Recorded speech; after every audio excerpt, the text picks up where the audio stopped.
Qualifying for the Monaco Grand Prix is over, and in one of the closest and most tense sessions of the year, it is Lando Norris in the McLaren who takes pole position. But what did we learn? Well, in today's video, I'm going to be taking a look at the data and doing a data analysis from qualifying. If you enjoyed the video, then please hit the like button and subscribe for more F1 content. Now though, let's get into the video. As usual, I'll be talking about the top teams later on, so please do stick around for that. Yep, qualifying in Monte Carlo is over, and we saw an unbelievable session with McLaren, Ferrari and Max Verstappen all contesting for pole position, and it was a real duel, with the tyres holding up for more than just one lap. We saw Mercedes have an unfortunate day with an incident for Antonelli and a power unit issue for George Russell, but we will be talking about that later on. Now though, let's look at all of the lap times set by Lando Norris in qualifying, and what can we see here? Well, unlike in other qualifying sessions, we saw a lot of on-track running, with the tyres holding up lap after lap after lap. Let's now compare the first lap set in Q1 to the final lap set in Q3 by Lando Norris, so we can see how things changed during the session. And, well, what you can see immediately is there is a much larger gap than usual between the two lap times, despite the circuit being a lot smaller than most other circuits. And that is because Monaco is all about confidence. When you look at these laps, you can see exactly what I mean by confidence and grip in the circuit. Firstly, at the apex of Saint Devote, Norris carries 9 km/h more speed in Q3 and gains 0.3 of a second. Then look at most of the braking zones. In Q3, Norris knows he can just brake later and all will be okay, as the grip and confidence has come his way. The next area where there is a huge jump in time is at the Nouvelle chicane, as Lando Norris brakes quite a bit later and gains about 3 or 4 of a second. Then at to back, or turn 12, Norris carries 21 km/h more speed, as the grip from the softs is bringing great confidence. Altogether, Lando Norris improved his lap time from the start of Q1 to the end of Q3 by 1.642 seconds. Usually we see lap times improve by about 1 second, so there was an unbelievable amount of circuit evolution and confidence growth. So we've seen how the times changed between the qualifying sessions, but now let's take a look at the top speed that the teams are able to reach, and what can we see here? Well, when we look at the top speeds, as I mentioned yesterday, the top speeds are significantly lower than usual, which is what you would expect on such a short twisty circuit. But the top speed was set by Pierre Gasly in the Alpine, as the Alpine car set a blistering top speed of 291 km/h. Yep, it really is that slow around the Monte Carlo circuit. When it comes to the top teams though, it looks like that for once the fastest car in a straight line was McLaren, who hit 289 km/h.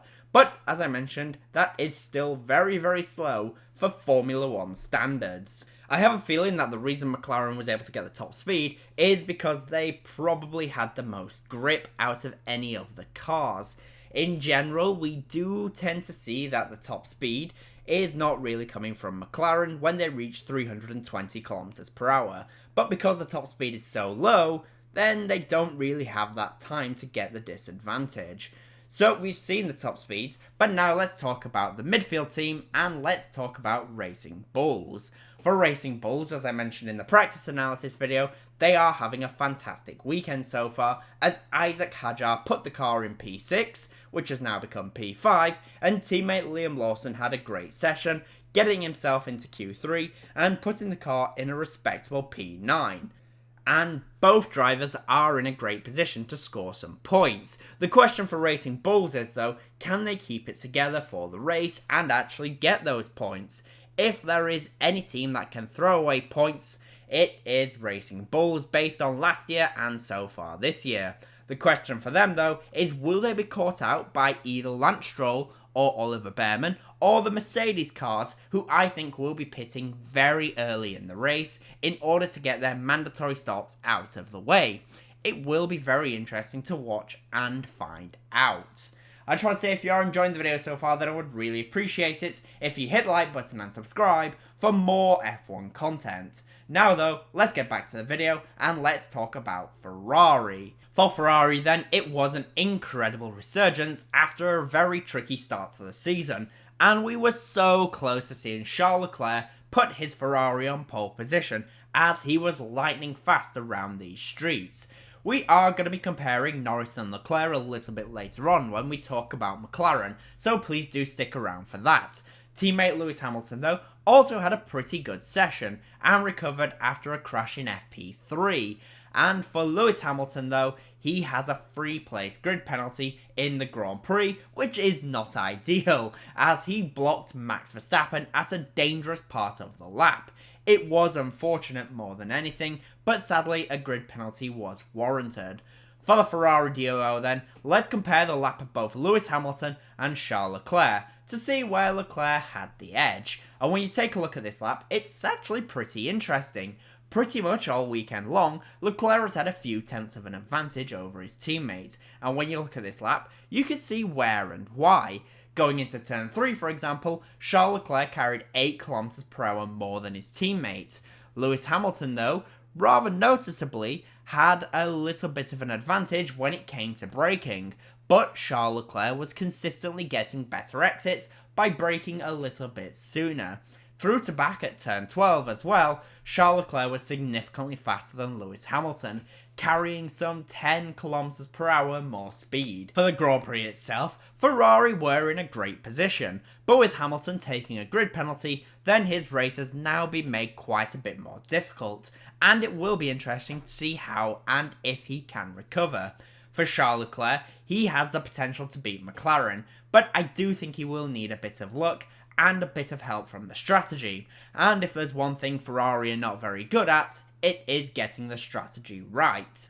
For Red Bull then, Max Verstappen tried his very best to beat the competition, but the Red Bull car is just not as fast as Ferrari and McLaren today. He tried his very best, but the car was just a little bit too slow at this type of circuit. Teammate Yuki Tsunoda unfortunately really struggled and found himself being eliminated in Q2.